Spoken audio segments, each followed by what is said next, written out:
Assalamualaikum warahmatullahi wabarakatuh.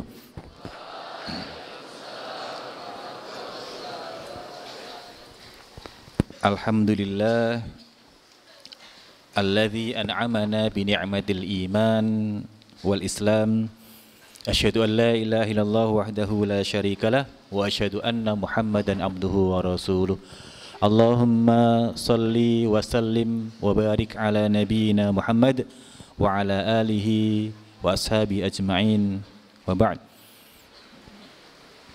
Alhamdulillah ayyuhat talabah wat talibat, hadal yaum qad addaina awwala yaum fi siyami Ramadan. Fa insyaallah sanastamir wa natim hadha siyam ila akhir syahr insyaallah. Hal tasumuna jami'ukum albanin jami'ukum la udhra lil banin. Anak laki-laki enggak ada alasan ya.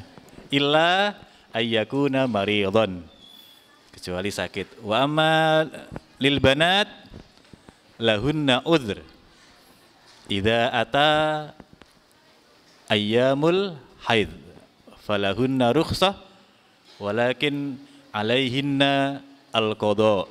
Nah, kalau yang perempuan ada rukhsah kalau pas datang haid atau ibu-ibu yang habis melahirkan gitu ya. Tapi diwajibkan apa? Qada. Nah, alhamdulillah. Ayyuhat talabah wa talibat, soma yasumu sauman siyaman. Nah, ismul masdarnya itu saum atau siam.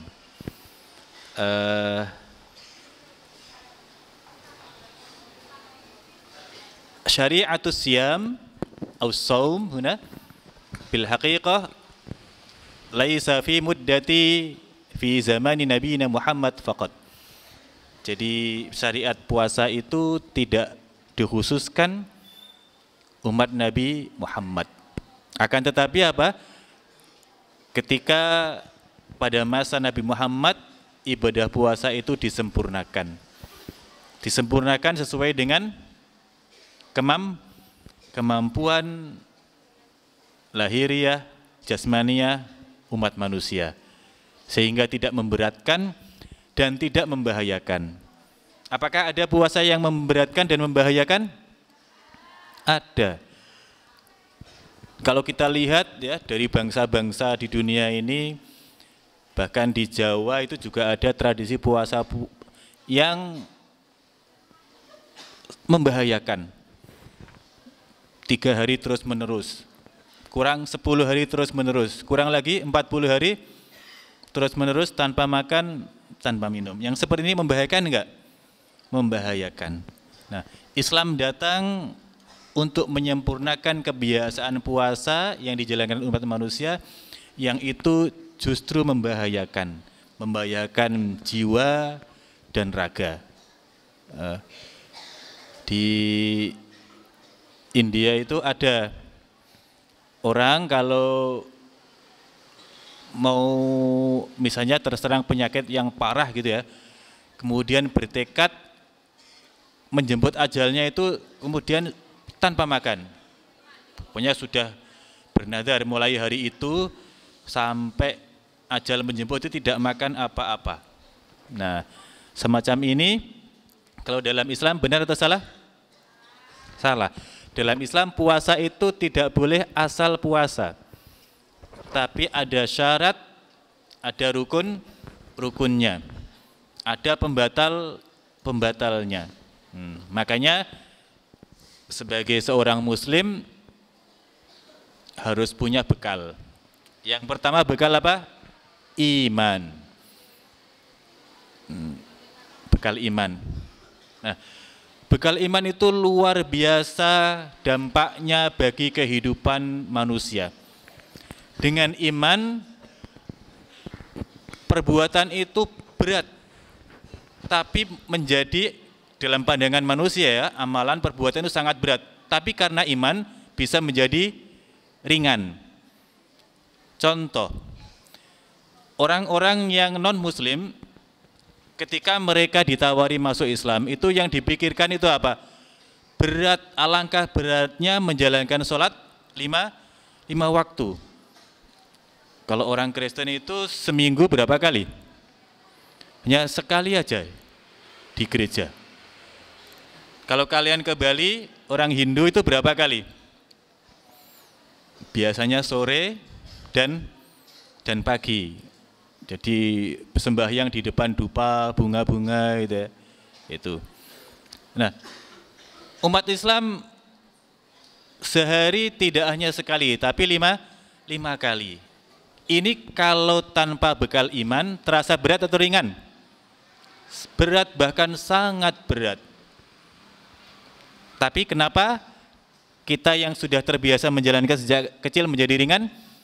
Karena kita punya iman. Nah, lagi mengeluarkan harta benda untuk zakat, untuk infak, untuk sedekah. Jerih payah kita bekerja, dikeluarkan berat atau tidak? Mungkin manusia akan merasa berat, tapi kalau kita punya iman maka menjadi ringan. Karena Allah menjanjikan apa? Pahala yang sangat besar. Punya harta banyak, mampu diwajibkan haji. Perjalanannya pun susah, antrinya pun lama. 20 tahun, 25 tahun, bahkan sampai 30 tahun. Kalau kalian daftar haji sekarang, umur berapa kalian? Ada yang 15, tambah 30 tahun berarti berapa? 45. Daftar sekarang, umur 45 nanti baru berangkat haji. Sudah punya anak, sudah punya cucu. Oh, amin ya. Ya siapa tahu nanti. Ya, berat ya. Nah, makanya puasa itu tidak diwajibkan kepada seluruh manusia, tapi apa? Khusus bagi hamba Allah yang beriman. Maka panggilannya sangat indah sekali. Ya ayyuhalladzina amanu. Wahai hamba-hambaku yang beriman, yang di dalam hatinya sudah memiliki iman, keyakinan kepada Allah Subhanahu wa taala. Keyakinan bahwasanya Allah yang menciptakan alam semesta ini, Allah yang memerintahkan kita untuk menyembahnya, Allah yang memerintahkan kita untuk mentauhidkannya dan tidak syirik kepadanya, Allah yang mengutus nabi-nabinya, rasul-rasulnya dengan kitab-kitabnya, ditutup dengan nabi pamungkas, nabi penyempurna, yaitu Nabi Muhammad. Nah, maka kita beriman itu, kita iman kepada Allah, kita beriman kepada para nabi, para rasul, ditutup dengan nabi kita Muhammad, kita beriman kepada Nabi Muhammad dan yang dibawanya, yaitu Al-Quran, agama Islam. Nah, ya ayyuhalladzina amanu, wahai orang yang sudah punya iman, ini ada bonus nanti untuk kalian. Ya, seperti kalau udah ada lomba itu kan nggak mungkin semuanya bisa ikut lomba. Ada persyaratan-persyaratan ya. Nah, puasa juga begitu, khusus bagi orang yang beriman. Allah akan menaikkan derajatnya dengan dikasih kewajiban. Kutiba alaikum, kutiba itu furidho, diwajibkan. Siam, puasa. Kama kutiba alal ladzina min qablikum, sebagaimana puasa itu diwajibkan kepada umat-umat sebelum kalian. Jadi nabi-nabi, rasul-rasul terdahulu itu membawa syariat puasa. Kama kutiba alal ladzina min qablikum la'allakum tattaqun.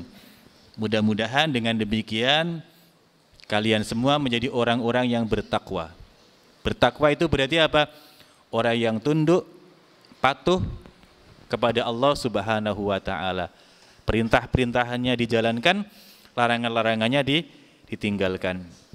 Nah, ini makanya puasa itu tidak sekedar meninggalkan haus, dahaga dan lapar. Kalau didasari dengan iman, maka puasanya tidak hanya meninggalkan makan dan minum, tetapi lebih jauh dari itu. Yang pertama, apa yang dilakukan oleh orang yang beriman? ia akan berusaha sekuat tenaga apa? Mengendalikan hawa nafsu. Hawa nafsu, syahwat, keinginan. Keinginan apa? Walaupun makan, minum itu asalnya mubah, tapi ketika puasa menjadi haram. Orang kalau sehari terbiasa makan 5 kali disuruh puasa, kira-kira bagaimana? Syahwat makannya bagaimana? Kan muncul berat. Nah, nafsu syahwat itu kita kendalikan. Orang yang terbiasa ngopi itu katanya kalau nggak ngopi sehari kepalanya pusing. Orang yang biasa ngerokok kalau nggak ngerokok batuk, pahit lidahnya, pusing. Nah, itu semuanya adalah syahwat, keinginan ya. Keinginan. Nah, ketika puasa, orang-orang yang perokok itu di siang hari itu biasanya berusaha mengendalikan untuk tidak merokok. Kuat nggak? Rata-rata kuat. Tapi setelah berbuka, dilanjut merokok lagi. Setelah selesai bulan Ramadan, masih dilanjut merokok lagi. Nah, ini berarti apa? La'allakum tattaqun, agar saya bertakwanya ini belum sampai kepada tujuan utamanya. Ya, seharusnya sudah bisa ngerem terus ya ketika bulan puasa selesai. Nah, ini ada contoh Nabi Yusuf. Nabi Yusuf itu nabi yang paling cakep, ya, the most handsome gitu. Jadi cakep sekali. Bahkan seluruh wanita yang normal itu kalau melihat Nabi Yusuf langsung kesemsem itu, terpesona. Nah, beliau pernah dirayu oleh wanita yang punya kedudukan tinggi dan juga cantik juga. Nah, siapa namanya? Siapa?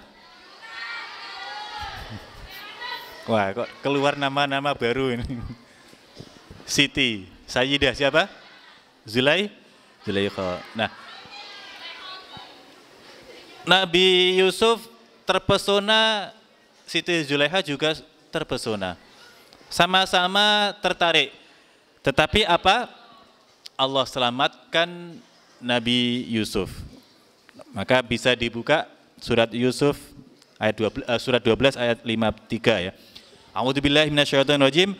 Wa ma ubari'u nafsi innan nafsa la'ammaratun bisu illa ma rahima rabbi inna rabbi ghafurur rahim. Wa ma ubari'u nafsi, dan aku tidak menyatakan bahwasanya diriku itu bebas dari kesalahan. Innan nafsa la'ammaratun bisu, karena sesungguhnya nafsu itu selalu mendorong kepada kejahatan. Illa ma rahima rabbi, kecuali nafsu yang diberikan rahmat oleh Allah, oleh Tuhanku. Inna rabbi ghafurur rahim, sesungguhnya Tuhanku maha pengampun lagi maha penyayang. Jadi ketika kita mampu mengendalikan hawa nafsu kita dari melakukan segala macam dosa, kemaksiatan, itu berarti apa? Nafsu kita dirahmati oleh Allah Subhanahu wa ta'ala. Kenapa kita dirahmati oleh Allah? Karena kita gemar mendekat kepada Allah. Dengan cara apa? Banyak beribadah, banyak sholat, banyak baca Quran, sedekah dan lain-lain. Nah, ketika kita susah sekali mengendalikan nafsu kita, berarti saat itu kita jauh dari rahmat Allah. Kenapa kita jauh dari rahmat Allah? Karena kita terbiasa melakukan dosa dan maksiat. Ini. Jadi itu. Nah, jadi yang pertama mengendalikan nafsu. Yang kedua apa? Menegakkan kejujuran. Jadi puasa apa pantangannya? Berkata bohong, berdusta. Nah, orang kalau biasa berdusta dimanapun akan bohong, berdusta. Jadi kepala rumah tangga dusta, ketua RT dusta, bohong, ketua RW bohong, dusta, kepala desa naik terus jadi camat, bohong, dusta. Jadi bupati, jadi gubernur, jadi presiden, bohong dan dusta. Sehingga sampai gelarnya orang yang biasa berdusta itu namanya apa? Kadzdzab. Kalau kadzibun itu bohong. Tapi kalau banyak bohongnya sampai terkenal di mana-mana dia itu pembohong, namanya apa?